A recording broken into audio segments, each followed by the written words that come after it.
Growing up in the Atlanta culture, there's two things I remember distinctively as a kid: music and roller skating. Music and roller skating just went hand in hand. It was something that we all enjoyed. So when I decided to make my next spec, I wanted to create something that hits close to home. That push a story on how music brings people together, how music brings joy, shows the uniqueness of each and every one of us, and just community as a whole. So, first things first, the setup. It took about 1.5 months of setting this shoot up. The biggest part for me was finding skaters, but not just any skaters, skaters that would properly represent the skate scene and help bring the vision that I had in mind to life. We ended up finding the perfect lead. We found this person through a friend of a friend. My bro Bakari had a friend named Don, and he connected me to D. After talking to D, I just knew she was literally the perfect lead. She was our person. And thanks to D, she has an amazing tribe of skaters already with her. So now we have our full cast. Now we're really cooking. When it came down to the crew, I was really confident that I had everything I need. I had my partner Crystal, the bro Bakari, a bunch of other friends that I knew that I could pull from that I worked with on previous shoots. So now we have our crew, we have our cast. Now it's time to go ahead and lock in on the location that we'll be filming in. It was important for me to find one that we can get the most amount of looks in one location. Being that this is an extremely low budget project that we're working on, I wanted to make it as convenient as possible for everyone involved. After me, Crystal, Bakari, and Don ran around and looked at a few different parks, we finally found the one. Rodney Cook Senior Park. This park was perfect. I instantly knew this is the place that we were going to be filming our spec soon as we pulled up and hopped out the car. There was so many different looks on this park. We can shoot from high to low on different levels. It was so much open space. Pavement was very smooth, almost like brand new. So after locking in the location, I went ahead and started on the shot list. So one thing that I learned from filming our last spec, I wanted to be better at pre-production. I didn't plan as well as I did on this one. This one, I made sure I did everything in my power as far as pre-production goes to make sure things run as smoothly as possible. Created the shot list using Milanote. It helped organize the storyboard and shot list beautifully. It's easy to share to people. It's very digestible for anyone who's not accustomed to viewing this kind of stuff. And it just helped our team just stay on track and just align, man. I use vibes.io for my reference images and reference videos. Y'all, this website is fire. I almost want to gatekeep it because I don't hear many people talking about it at all. The first day of the shoot, it was really only supposed to be a one-day shoot. We arrived at the park at 8 a.m., started filming at 9 a.m. Everything was going according to plan. Everyone was pulling up on time. Everyone was ready to go. We were nailing our shot list. I will say I spent a little bit more time than expected getting the intro shots for the spec. And just mainly because I was pulling focus like 95% of the time. Not gonna lie. It was tough pulling focus with Dee while she was on skates. I was trying to keep up with her movements, nail a shot, and I just had to do a few more takes just to be happy with what we were getting. We filmed this whole spec on the Sony FX6 using a tripod for all of the static shots and an easy rig for all of the handheld shots. We didn't use any gimbal on this, although I feel like some gimbal shots would have been cool. The glass of choice on this spec was a pack of DZO Vespit cinema lenses. I literally only had these for like less than a year when I shot this spec, and these were perfect.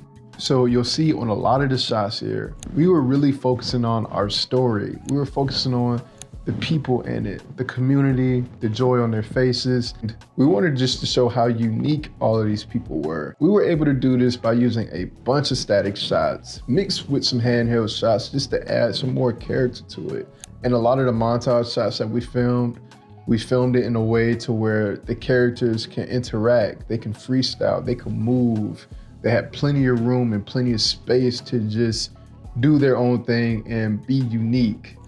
And I gotta give hats off to them because we really just set up the shots, let them work, gave them a few bits of direction, and really just let them take it from there. I feel like static shots just help a story that already has a bunch of movement in it do its thing. And really it's just about setting up the order of the shots to just make sure it just flows correctly.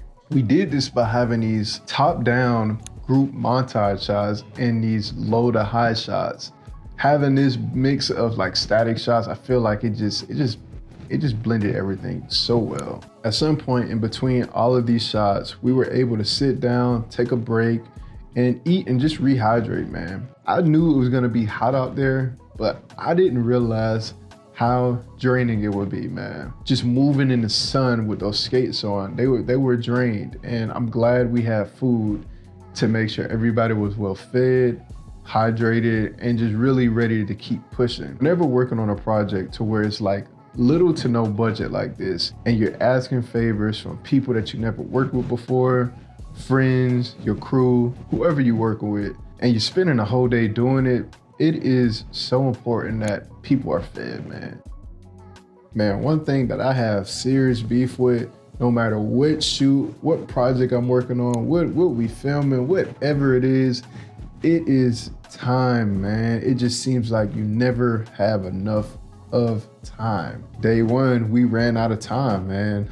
This shoot was only supposed to take 8 hours. We ran out of time to film one of the most important scenes of the whole entire spec. It's a jam session. And it's so crazy because I actually not only had to ask them to shoot this scene and ask for more of their time, but I asked them to shoot like next day. Lo and behold, everybody was down to shoot next day. So now it's next day and we're filming a jam session. This will be the scene where we have all the skaters back for a jam session.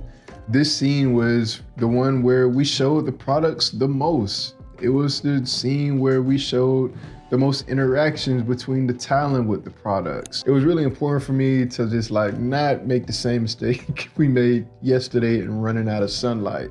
Being that we had to start this day a little bit on the later end, I wanted to make sure that we just got good looks.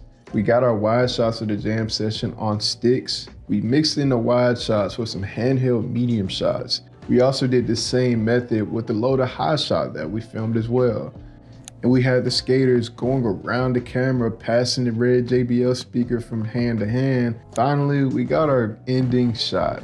This was just perfect, man.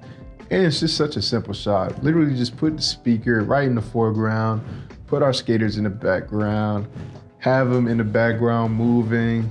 That shot right there was just so perfect, so simple, and it just worked beautifully, man. I feel like all of the simple and quick shots that we set up for were like the best ones. The ones that we spent a lot of time trying to craft were the ones we just found out we just spent a lot of time and wasted a lot of time doing. So it's just cool to see that the ones that just took like 5 minutes to set up are the ones that just stand out to me the most, and the ending shot definitely was one of them. I gotta say, man, one thing I'm super grateful for is the people that we worked with on this shoot. Everyone was willing to collaborate. Everyone had like God-sent patience. I couldn't have a better crew, couldn't have better talent. Like everyone at this shoot was meant to be there. Man, I love Specs, man. It's nothing like them. You learn so much by the end of the shoot day. And you learn even more by the end of the edit. It's something that like you kind of stretching yourself on with like a limited budget, and you gotta really get creative. You gotta coordinate, you have to ask for favors, and you kind of have to work with what you have. I learned a few things on this one, man. One, I am a very overly ambitious person. It was a lot to put together. Planning shots around 9 different people is a lot, but I will say I'm very happy that I did stretch myself, because I feel like when you do, that is how you grow. And thank God this go around, it wasn't to a fault. I am so happy that I stretched myself. I've learned now on my next one, I want it to be a smaller shoot. A shoot with maybe like 3 or 4 characters max, maybe 2, maybe 1 character. I consider this spec a win, man. I consider this one a big fat dub, man. It being the second one and the improvements we made as a team from the first to this one, it's been crazy. Like it's been fire. If you want to connect, hit me up on Instagram or TikTok. Also, if you have any questions on how we filmed this spec or just want to drop some feedback, make sure you leave it in the comment section. If you enjoyed this video, please leave a like. It helps so much, goes so far. Also subscribe to the channel. It's gonna be way more to come. Anyways, thanks for watching. Peace.